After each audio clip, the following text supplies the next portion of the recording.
Hey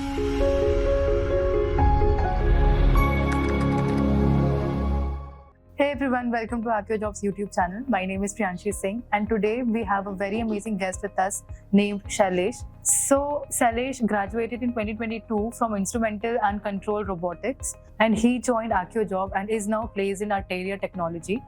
So Shailesh has had quite a journey with having no prior knowledge of coding and now placed as an SDE in Arteria Technology.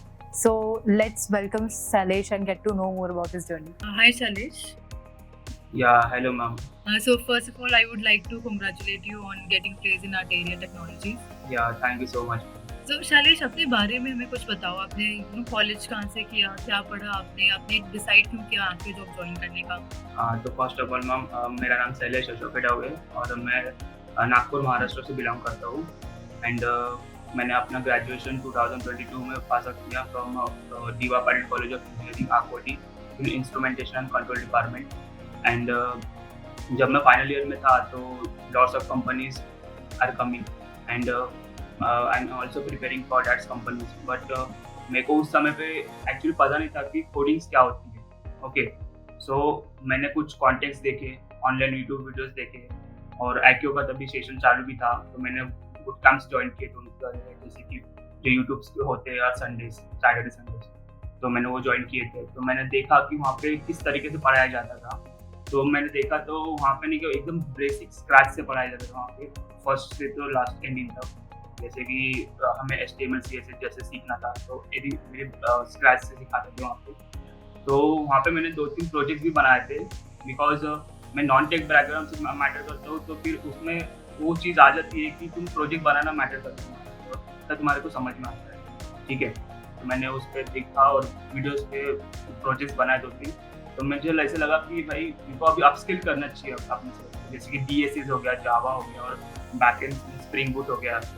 तो मैंने just बातचीत की ArchaeoJob के owner से, जैसे CEO से, जैसे S sir से। तो उन्होंने मेरे को एकदम डीपली कॉन्सेप्ट बताया फिलहाल में क्या होता है ArchaeoJob, कैसा है, कैसे ट्रेन किया जाता है उसमें और क्या क्या मॉड्यूल्स है, मॉडल स्ट्रक्चर। सो मैंने फैमिली से डिसाइड किया और कॉन्वर्सेशन करने के बाद में मैं डिसाइड किया कि ज्वाइन कर लो आप ArchaeoJob, बिकॉज आप स्किल्स करने से ही फायदा है ना हमारा। तो शैलेश, हमें ये बताओ आप कि आपने डिसाइड जब किया ArchaeoJob ज्वाइन करने का, तो उससे पहले आपने रिसर्च की और भी कोडिंग प्लेटफॉर्म्स आपने देखे, आपको मिला कैसे ArchaeoJob?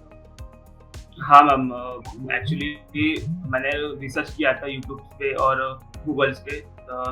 There are different types of platforms are available like. तो मैंने देखा कि ArchaeoJob क्या डिफरेंट पढ़ा रहा another platform compare to another platform. Okay, तो वहाँ पे मैंने देखा code structure is very well format और mocks is going on every month and mock test is going on as well as context discussion. There are different things which is compared to the another platforms. So I decide to why should I join ArchaeoJob, because there is a very good context and the teaching style is very good. That's why. Okay. तो how did you like our curriculum? आपको curriculum हमारा कैसे लगा, instructors कैसे लगे, आपके batch managers के बारे में बताओ, अपनी जर्नी के बारे में बताओ, आपका जर्नी कैसा रहा, कुछ इंटरेस्टिंग एनेक्डोट्स जो निकल के आए इन महीनों में आपने हमारे साथ पढ़ा। हाँ, तो फर्स्ट हम डिस्कस कर लेते कोर्स कंटेस्ट पे। तो मैंने तो कोर्स का करिकुलम तो मेरे पास ऑलरेडी था ही।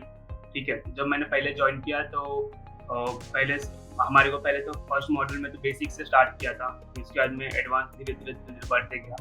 तो जैसे मैंने कोर्स स्ट्रक्चर में देखा था ना, सेम ही थिंग पढ़ाया जाता था यहाँ पे, सेम थिंग्स, नो डिफरेंस कुछ भी नहीं था उसमें। बट इतना ऐसा कि पूरा well consistency with every concept has to be clear, इस तरीके से पढ़ाया जाता है। और हम कितने भी डाउट्स पूछ लेते थे सर को, तो भी सर हमारे को फिर से वही बताते थे। They have lots of patience, that's I like really like. तो कुछ इंटरेस्टिंग चीजें हुई आपके इन महीनों में हमारे साथ, कुछ ऐसे कॉन्टेस्ट के वक्त चीटिंग वगैरह, कोई दोस्तों के साथ कुछ मस्ती बीच क्लास में, क्या क्या हुआ, कुछ अपनी पर्सनल जर्नी के बारे में कुछ बताओगे? हाँ, अभी बस पिछले मंथ में हमारा रोहन सर टीचर थे हमारे वाले।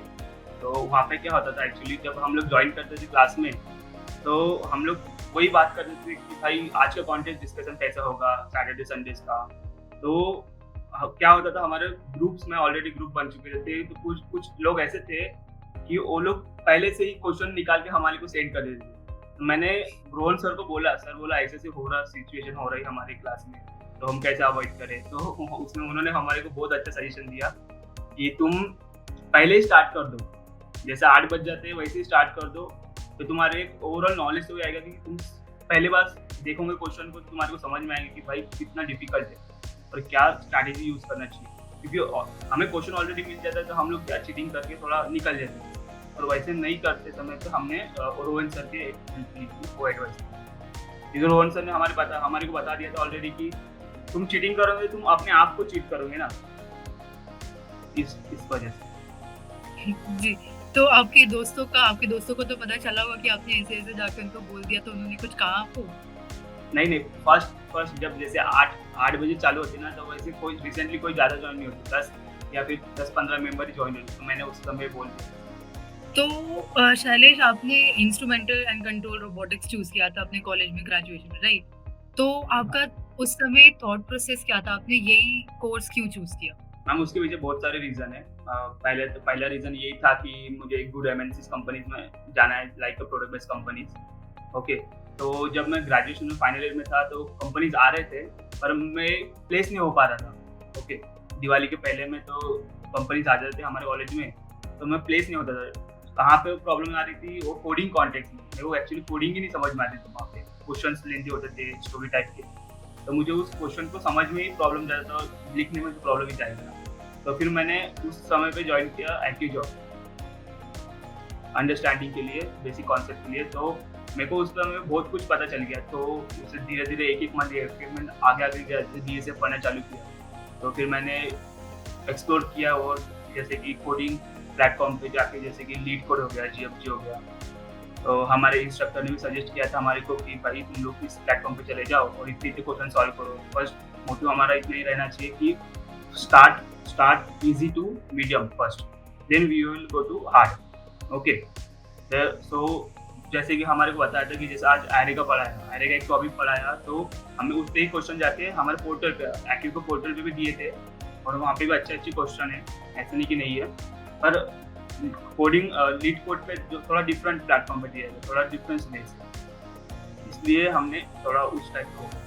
तो आप ये बताओ कि आपका जब प्लेसमेंट हो गया तो आपको कैसा फील हुआ, आपके घर वालों का क्या रिएक्शन था, आपको कैसा खुद फील हुआ फाइनली प्लेस होने के बाद? इतनी ज़्यादा टफ आपकी जो जर्नी रही है सिंस ग्रेजुएशन 2022 टू अभी तक, तो आपको कैसा लगा प्लेसमेंट हो जाने के बाद? मैम ऑफ कोर्स ये मेरा फर्स्ट जॉब था, तो family was happy very much. मेरी फैमिली बहुत हैप्पी थी उस समय पे कि भाई इसको पहले प्लेसमेंट लग गया, पहले ज्वाइन करा कंपनीज, तो वो मेरे लिए बहुत हैप्पीएस्ट मोमेंट था। और कुछ बताओ अपने, मतलब आपने सेलिब्रेट कैसे किया अपना प्लेसमेंट का पूरा प्रोसेस, और फाइनली प्लेस हो जाने के बाद आपने उसको सेलिब्रेट कैसे किया? हाँ, तो पहले तो मैम सिलेक्शन होने तक तो मैंने किसी को बताया नहीं, सब प्रोसेस होने दिया, फिर बाद में मैंने फैमिली को, पापा को बताया। पापा बोला कि ये कंपनी में हो गया, प्रोडक्ट बेस्ड कंपनीज है और सीखने के लिए बहुत कुछ मिल जाएगा, और प्रोजेक्ट भी बहुत है और हाइक बहुत अच्छी मिलेगी बोला उस कंपनी में। तो पापा तो बोले देख, बोले बैंगलोर लोकेशन है तो फिर तू डिसाइड कर, बोले कि जाना तेरे को यहाँ, और ये बहुत दूर है ना, नागपुर से बहुत डिस्टेंस बहुत दूर है। तो मैं बोला पापा अभी रिसेंटली सिचुएशन तो बहुत टफ चालू है बोला, तो उस समय पे तो हमें, और मेरे को अच्छी अपॉर्चुनिटी मिली, लाइक SAP लाइक कंपनी, तो हमारी प्रोडक्ट बेस्ड कंपनी है, तो उसमें बहुत कुछ सीखने के लिए मिलेगा, इसलिए मैंने कहा बैंगलोर में इस कंपनी में आर्ट टेक्नोलॉजी कंपनी में ज्वाइन हुआ। उसके अलावा मेरे पास और 3 कंपनीज का ऑफर थे यही मंथ में, क्वालिटी लैब में भी ऑफर था, हैदराबाद लोकेशन था, और HCL का भी ऑफर आया था मेरे को, पर मैं दोनों कंपनी को रिजेक्ट करके इस कंपनी में आया। तो हमारे काफ़ी सारे स्टूडेंट्स आपकी वीडियो देखेंगे, आपसे इंस्पिरेशन लेंगे, तो अगर आपको कोई कुछ एडवाइस देना हो हमारे अपकमिंग एक्टिव जॉब स्टूडेंट को, या फिर जो स्टूडेंट अभी भी ज्वाइन किए हैं, कुछ डिमोटिवेटेड फील कर रहे हैं, तो उसके आप क्या स्टूडेंट को एडवाइस दोगे? आपने कैसे अपने आप को मोटिवेटेड रखा पूरे अपनी जर्नी में? तो मोटिवेशनल के लिए तो हमें सिर्फ जस्ट देखो, टाइम लगता है, प्लेसमेंट के लिए टाइम लगता है, मैं उसके लिए एग्री हूँ 100%, पर इतना है कि हमें कंसिस्टेंसी बनाए रखना चाहिए हमारे में, तो हमें रोज के रोज प्रैक्टिस करना चाहिए। हमारे को ये नहीं सोचना चाहिए कि भाई हमारे को 8 महीने हो गए, 6 महीने 7 महीने हो गए कंप्लीट किए, हमारे को प्लेसमेंट नहीं लग रहा है। ये होता है, ये मेरे टाइम में भी हुआ था, मेरे को भी ऐसा लगा था, पर मैंने वो होप नहीं छोड़ी ना, यानी कि कंसिस्टेंसी बनाए रखी। रोज लीड कोड पे 8 से 10 क्वेश्चन सॉल्व करते थे हमें मीडियम से हार्ड लेवल पे। तो उसके बाद में कंसिस्टेंसी मैटर करता है बहुत ज़्यादा। Okay, thank you for this advice, Shailesh. अगर आपसे पूछा जाए कि for a full stack web developer या फिर for getting a company like अटेरिया, अगर आपको कोई 2-3 पेन पॉइंट्स है जिस पे फोकस करना बहुत इम्पोर्टेंट है, तो वो क्या होगा? मैम 2-3 पॉइंट्स मेरे हिसाब से मैम, फर्स्ट डीएसए अपना एडवांस यानी कि अच्छा होना चाहिए हमारा DSA, like medium to hard question, minimum question solve करना चाहिए हमारे को। तो क्योंकि हम कोई भी कंपनीज में आते और मेरा जो इंटरव्यूज थे पूरे राउंड वो सब ऑफलाइन थे, ठीक है। तो वहाँ पे मुझे बहुत कुछ पूछा गया था, लाइक मीडियम लेवल के क्वेश्चन 2-3 थे और स्प्रिंग बूट के कॉन्सेप्ट ज़्यादा पूछे गए थे उसमें। तो मेरा रिकमेंडेशन वही है कि तुम ज़्यादा से ज़्यादा डीएसए प्रिपेयर करो, यानी कि मीडियम लेवल क्वेश्चंस, और स्प्रिंग बूट के और स्प्रिंग जेपीएस के और हाइबरनेट के क्वेश्चन थोड़ा ज़्यादा पूछा है। Thank you for this, Shailesh. So, ending this on a pretty good note, I would like to ask you कि अगर आपको अपनी पूरी जर्नी आर्कियो जॉब के साथ 1-2 शब्द में या मैक्सिमम एक सेंटेंस में डिफाइन करना हो तो आप क्या बोलोगे? Ma'am it's a basically miracle for me, because एक चमत्कार के जैसे है, जैसे कि हम ऑल 8 से 6 महीने प्रिपेयर करते हैं, फिर उसके बाद में सडनली तुम्हारा प्लेसमेंट होता है, वो भी पूरा ऑर्गेनाइजेशन थ्रू, जैसे हमारे को अपस्किल होने के बाद में, बिकॉज इंडस्ट्री में जाने के बाद में हमारे को वही चीज़ सिखाई जाती है, वही चीज़ पे प्रैक्टिस किया जाता है जो आर्कियो जॉब में ऑलरेडी पता चलता है। तो ये मेरे लिए मिरेकल होगा। Thank you so much, Shailesh, for coming on call with us और हमारे से बात करने के लिए, और all the best for your journey. आपने तो अभी आप फ्रेशर थे, अभी आपका पहला जॉब लगा है, तो इसके बाद तो आपका करियर स्काई रॉकेट ही होगा, एंड वी विश यू हमारे साइड से all the best for your future career growth. Yeah, thank you so much. Thank you so much. Thank you everyone for watching this video. I hope you liked it. Shailesh has had quite an inspiring story. From when he started to learn coding, he knew nothing about it, and he learned coding from scratch from us and is now placed in Eritrea. So if you think that you are ready to learn coding from scratch, do join Arkiyo Job, and I'm sure you can have a story as inspiring as Shailesh had. Thank you for watching this, and do like and share this video with your friends. Don't forget to subscribe to Arkiyo Job's YouTube channel. Thank you.